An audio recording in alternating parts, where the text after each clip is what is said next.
എല്ലാ പ്രേക്ഷകർക്കും മേഴ്സി കിച്ചൻ്റെ പുതിയ വീഡിയോയിലേക്ക് സ്വാഗതം.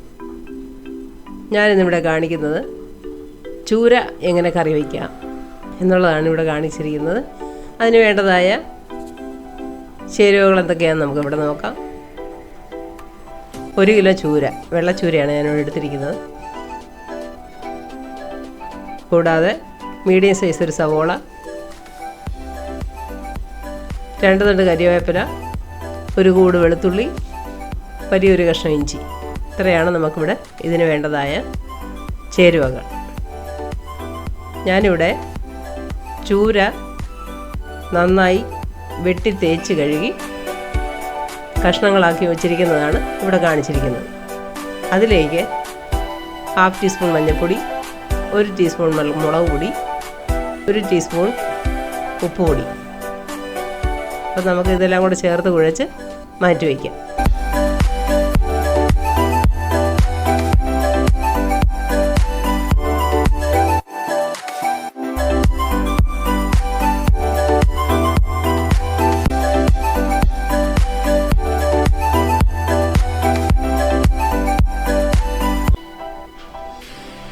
ഞാനിവിടെ കറി വയ്ക്കാൻ വേണ്ടിയിട്ട് പുതിയതായിട്ടൊരു ചട്ടിയാണ് ഇതിനടുത്ത്, മൺചട്ടിയാണ് ഇവിടെ ഉപയോഗിച്ചിരിക്കുന്നത്.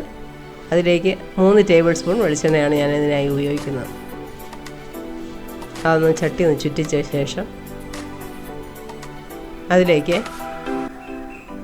1/2 ടീസ്പൂൺ ഉലുവ അതൊന്ന് പൊട്ടിച്ച ശേഷം അതിലേക്ക് ഇഞ്ചി വെളുത്തുള്ളി പേസ്റ്റ് ചെയ്ത് വെച്ചിരിക്കുന്നത് ഞാനിപ്പോൾ ഇട്ട് കൊടുക്കുകയാണ്. അതിൻ്റെ ഒരു പച്ചമണം മാറുന്ന വരെ അതൊന്ന് ഇളക്കി ചേർക്കുക. ഇതിലേക്ക് നമ്മൾ മീഡിയം സൈസ് ഒരു സവോള ഉണ്ടായിരുന്നു, അത് ചെറുതായിട്ട് കൊത്തി അരിഞ്ഞതാണ് ഇവിടെ വെച്ചിരിക്കുന്നത്. അതൊന്ന് ഇട്ട് കൊടുക്കുകയാണ്. അതുകൂടെ ചേർത്ത് നന്നായിട്ടൊന്ന് വഴറ്റിയെടുക്കുക. അതിനോടൊപ്പം ഒരു 1/2 ടീസ്പൂൺ കുരുമുളക് പൊടി കൂടെ ഇതിലേക്ക് ഞാൻ ചേർത്ത് കൊടുക്കുകയാണ്.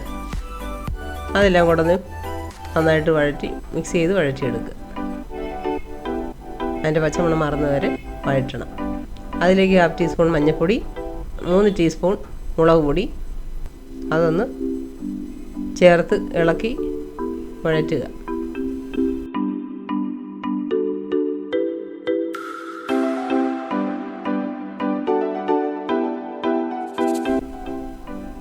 അതിലേക്ക് ഒരു 4 ടീസ്പൂൺ മല്ലിപ്പൊടി കൂടെ ചേർത്ത് കൊടുക്കുക.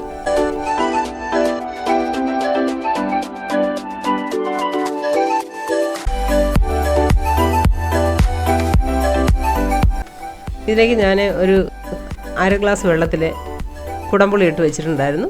ആ വെള്ളമാണ് ഇതിലേക്ക് ഇപ്പോൾ ചേർത്ത് കൊടുക്കുന്നത്. ചെറിയ 4 കഷ്ണം കുടംപുളിയാണ് ഞാനിവിടെ ചേർത്ത് കൊടുത്തിരിക്കുന്നത്. അതൊന്ന് വഴറ്റിയ ശേഷം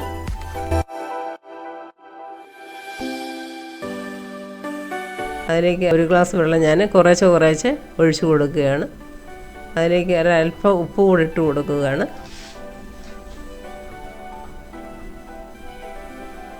അതിലേക്ക് 1 തണ്ട് കരിവേപ്പില കൂടെ ഇട്ട് ഇനി നന്നായിട്ട് ചേർത്ത് നന്നായി ഇളക്കി യോജിപ്പിക്കുക. ഇതിലേക്ക് നമുക്ക് ചാറിനാവശ്യമായ വെള്ളം ഒഴിച്ചു കൊടുക്കാം. പാകത്തിന് ഉപ്പ് ചേർത്ത് കൊടുത്തിട്ട് നമുക്കതൊന്ന് ഇളക്കിയ ശേഷം മൂടി വെച്ച് നന്നായിട്ട് തിളപ്പിക്കുക.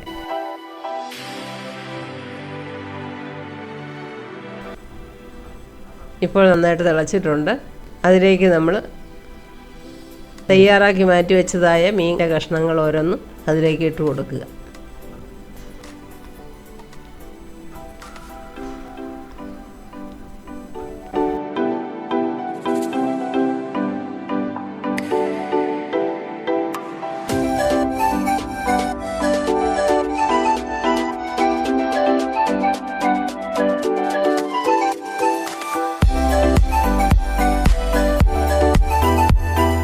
അതൊന്ന് ഇളക്കി യോജിപ്പിക്കുക. അതിന് ശേഷം 1 തണ്ട് കരിവേപ്പില ഇട്ട ശേഷം മൂടി വെച്ച് വേകാൻ വയ്ക്കുക.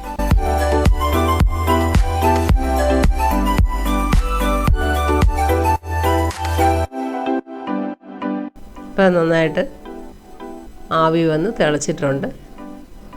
ഇനി നമുക്ക് മീൻ വെന്തോ എന്ന് നോക്കാം. ചെറുതായിട്ടൊന്ന് ചുറ്റിച്ചെടുക്കുക. അല്ലെങ്കിൽ ചിലപ്പോൾ മീനിൻ്റെ കഷ്ണങ്ങളെല്ലാം ചിലപ്പം വെന്ത് ഉടഞ്ഞു പോകാതിരിക്കേണ്ടതിനാണ് ഒന്ന് ചുറ്റിക്കുന്നത്. ഇവിടെ നമുക്ക് ചൂരക്കറി റെഡിയായിട്ടുണ്ട്. ഉപ്പും എരിവും പുളിയും എല്ലാം നോക്കി നന്നായിട്ട് പാകമാണോ എന്ന് നോക്കിയ ശേഷം നമുക്ക് ഫ്ലെയിം ഓഫാക്കി ഇത് മൂടി വയ്ക്കാം. ഈ കറി നിങ്ങൾക്ക് ഇഷ്ടപ്പെട്ടാൽ നിങ്ങൾ ലൈക്ക് ചെയ്യുക, ഷെയർ ചെയ്യുക, സബ്സ്ക്രൈബ് ചെയ്യുക. Thanks for watching.